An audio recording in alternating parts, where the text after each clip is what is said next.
ఉచ్చెల జలధిత రంగ అంటే జాతీయ గీతాన్ని అవమానించినట్ట. దేశమంటే మట్టి కాదోయ్, దేశమంటే మనుషులోయ్. జాతీయ గీతం అంటే అది సాధారణ గీతం మాత్రమే కాదు, మన జాతీయ ప్రజల గుండె శబ్దం. మన దేశానికి స్వేచ్ఛనిచ్చిన దళితుల గుండె చప్పుడు మన జాతీయ గీతం. అలాంటి భారతదేశంలో భారతీయులు అయిన దళితుల మీద కుల వర్ణాల పేరు చెప్పి ఉచ్చపోసి అవమానిస్తే ఆ దళితుల గుండె కోతనే ఉచ్చెల జలధిత రంగ అయింది. అలాంటి దళితుల గుండె కోత ఉచ్చెల జలధిత రంగ మీకు జాతీయ గీతాన్ని అవమానించినట్టు అనిపిస్తుందా?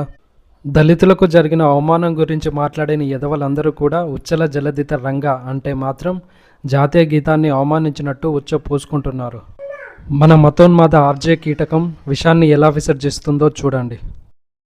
తల్లి వంటిది ఆయన ఈ మూర్ఖులకు విచ్చలవిడిగా తిరిగి తల్లి ఎవరో తండ్రి ఎవరో తెలియని సంస్కృతిని గొప్పగా భావించే వావి వరుసలేని వీళ్ళకి, అది రాసిన మూర్ఖురాలికి భాష గొప్పదనం ఏం తెలుస్తుంది?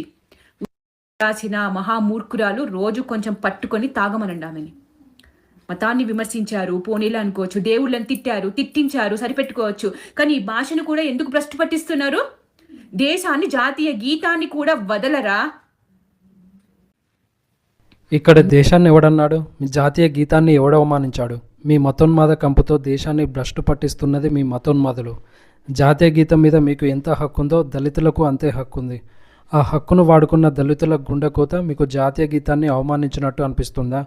మీకు అలానే అనిపిస్తుంది. ఎందుకంటే దళితులకు ఎలాంటి విలువలేని మతంలోని మతోన్మాదులకు దళితుల గుండెకోత ఉచ్చెల జలధిత రంగ అనేది మీకు అవమానంలాగే కనిపిస్తుంది.